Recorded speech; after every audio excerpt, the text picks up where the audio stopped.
Tissue കോട്ട silk ഫാബ്രിക്കിൽ top and dupatta വന്നിട്ട് ക്രോസ് സ്റ്റിച്ച് എംബ്രോയിഡറിയും അതിൻ്റെ കൂട്ടത്തിൽ സാറ്റിൻ കോട്ടൺ ബോട്ടം ആ ലൈനിങ്ങും പെയർ ചെയ്തിരിക്കുന്ന ബഡ്ജറ്റ് ഫ്രണ്ട്ലി റേഞ്ചിലുള്ള സൽവാർ സെറ്റ്സ് ആണ് ഈ ഒരു വീഡിയോയിൽ നമ്മൾ കാണാനായിട്ട് പോകുന്നത്. റേറ്റ് വരുന്നത് 1195. ഫസ്റ്റ് ഷെയ്ഡ് ഒരു റെയർ ഷെയ്ഡാണ്. Purple pink onion pink mix ആയിട്ടുള്ള ഒരു ഡബിൾ ഷെയ്ഡഡ് ടിഷ്യൂ കോട്ട സിൽക്കാണ് ഫാബ്രിക് വരുന്നിരിക്കുന്നത്. അതിൻ്റെ ബോഡിയിൽ ഫുള്ള് ഇങ്ങനെ എംബ്രോയിഡറി ബുട്ടീസ് പോയിട്ട് നല്ല കോമ്പിനേഷനുള്ള പിങ്കിൻ്റെ 2 ഷെയ്ഡ്സ്, പിന്നെ ഒരു ഗ്രേയിഷ് വൈറ്റ് ടോണ്, ആ 3 ഷെയ്ഡ്സിലാണ് ചെറിയ എംബ്രോയിഡറി ബുട്ടീസ് പോയിരിക്കുന്നത്.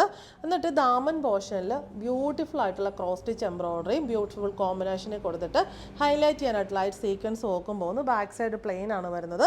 സെയിം ഷെയ്ഡിലുള്ള bottom and lining satin cotton ഫാബ്രിക്കിൽ കൊടുത്തിരിക്കുന്നു.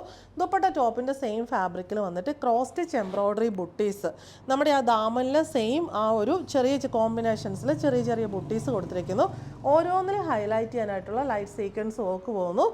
സ്കാലപ്പ് ബോർഡറും കൊടുത്തിരിക്കുന്നു. ബഡ്ജറ്റ് ഫ്രണ്ട്ലി റേഞ്ചിലാണ് ഇത് അവൈലബിൾ ആക്കിയിരിക്കുന്നത്. റേറ്റ് വരുന്നത് 1195.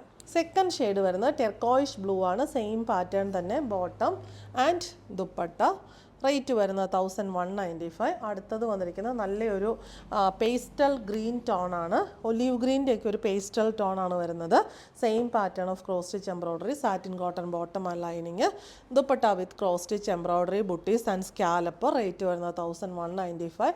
ലാസ്റ്റ് ഷെയ്ഡ് വരുന്നത് ലാവെൻഡർ ആണ്. സെയിം പാറ്റേൺ ലാവെൻഡർ ഷെയ്ഡിലുള്ള satin cotton bottom and lining, dupatta with cross stitch embroidery butis and scallop border. Rate വരുന്നത് 1195.